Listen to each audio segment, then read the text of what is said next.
Budget session of Parliament has begun with President Covid's address to the joint session of Parliament. The Finance Minister, Nirmala Sitharaman, has tabled the economic survey in the Lok Sabha. The economic survey provides a summary of the annual economic development across India during a financial year.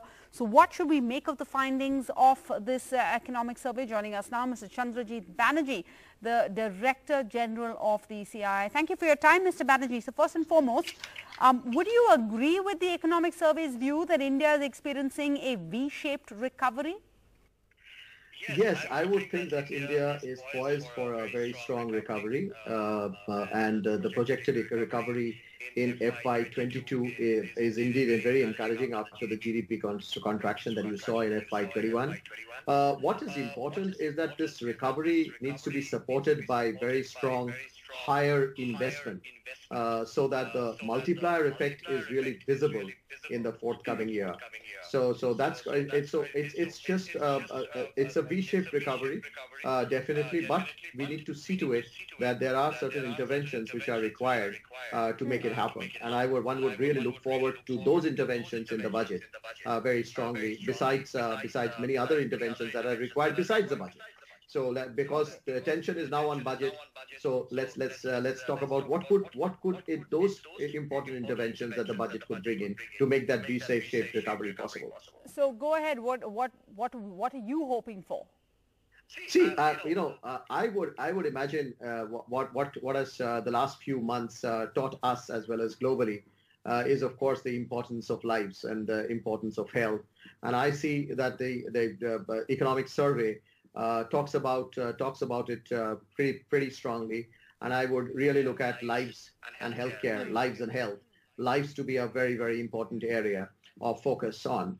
And if I can talk about three priorities, I'll talk about lives, I'll talk about livelihood, and when I talk about employment generation, because that's again a very important area which we have seen affected in the last few months, and we would like to see that to be on focus, and many things need to be done towards that. And of course, the economic survey amply talks about it, and I strongly believe that growth should be growth. So I think that's these three critical major priority areas. Government, but the survey says we're in a V-shaped recovery. You agree. How much of that V-shaped recovery is due to government policy versus the inherent resilience of our economy? Like overall, what would you say that the government has done that has enabled a recovery that is faster than many would have expected 8 months ago? You see, you saw the Prime Minister, the mini budgets he talked about, the mini budgets that had components of creation of fiscal space for public spending, I would say, support of the distressed segments of the economy, and some critical bold reforms is what we have seen. And we should see the continuation of that, of course, in the budget. And if you really see the three tranches of the Atmanirbhar Bharat package throughout the last year, they have been very critical interventions, and one very important intervention, I mean a series of which happened actually by the RBI in terms of liquidity measures, and those are very, very critical areas. Plus also reforms that we have seen, be it in the area of MSME definition, which was very important, disinvestment, the intent, and we need to see much more of course happening on that.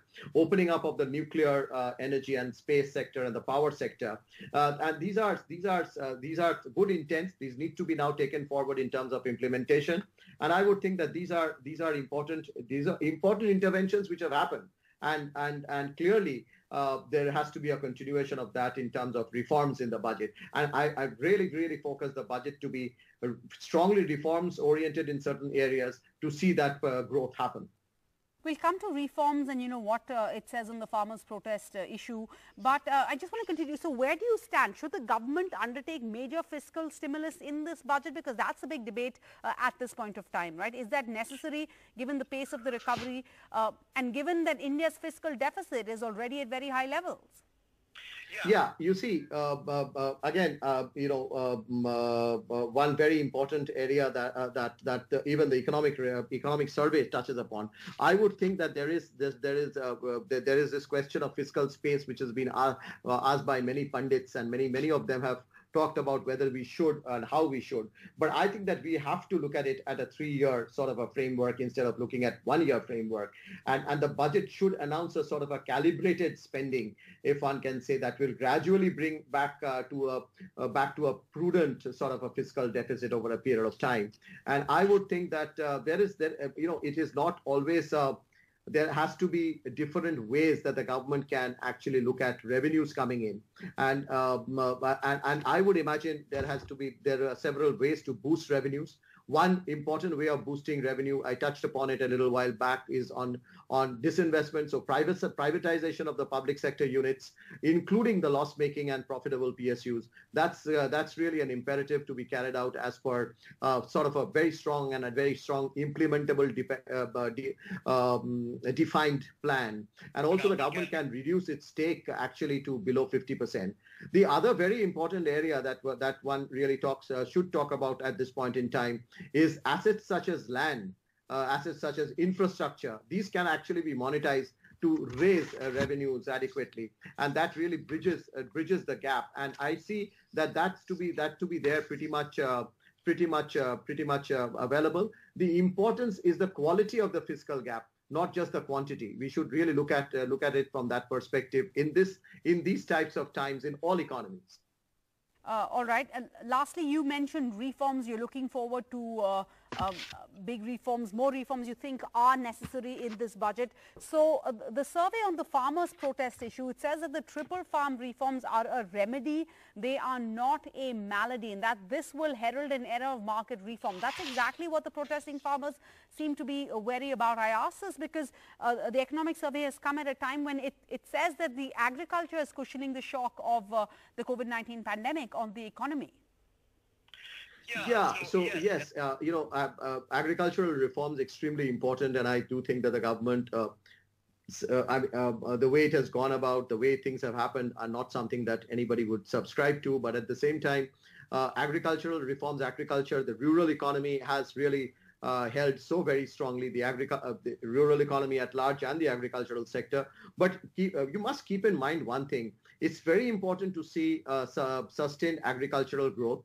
It is extremely important to see strong rural investments and rural sector growth, but understand that agriculture's contribution as a percentage to GDP. We also need other sectors to be also buttressed, so that the higher contribution to the GDP growth would also needs to be seen, and therefore reforms in other areas are also equally important, like the agriculture reform where we see farm incomes growing. But equally important are other reforms. The government had started its strong focus on reforms. I think we need to see that to be very strongly done through many other areas. The entire thing of Atmanirbhar Bharat, the Prime Minister talked in the World Economic Forum about the PLI, the production-linked incentives. That I would think that needs to be expanded upon. The trade policy side needs to be seen so that we can become competitive. The entire piece about ease of doing business is so very important. Both ease of doing business as well as I would include actually ease of living.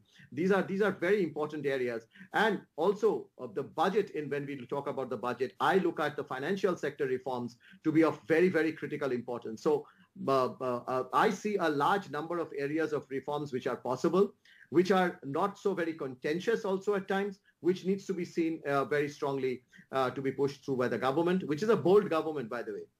All right. Well, talking about contentious issues, now there has been some talk of raising taxes, particularly on the rich and on large corporations to pay for relief measures for the poor and small and medium enterprises. What are your thoughts on this? Good question. My response is when in doubt, bet on growth. So I would really rather bet on growth to see revenues coming in rather than through taxation, to increase taxation. But I also believe that all of us have the responsibility towards contributing towards when a situation, when pandemic economics is at play, we need to really see that all sections of the society contribute. And yes, of course, the rich therefore becomes pretty much one segment which which one can look at in terms of increased taxation. But I want to point out an area of caution over here. When you talk about when you talk about taxation, probably in this context, you are probably talking about something like a COVID cess or something of that kind. But please understand that most of the times, cesses in our country, the utilization of it, the time frames of it, these have not been they have not been very effective enough. So I would rather like the government to focus more on areas which would rather uplift the economic activities, growth, employment, and then revenues get taken care of. Right. Thank you so much for your time and answering all our questions. Thank you.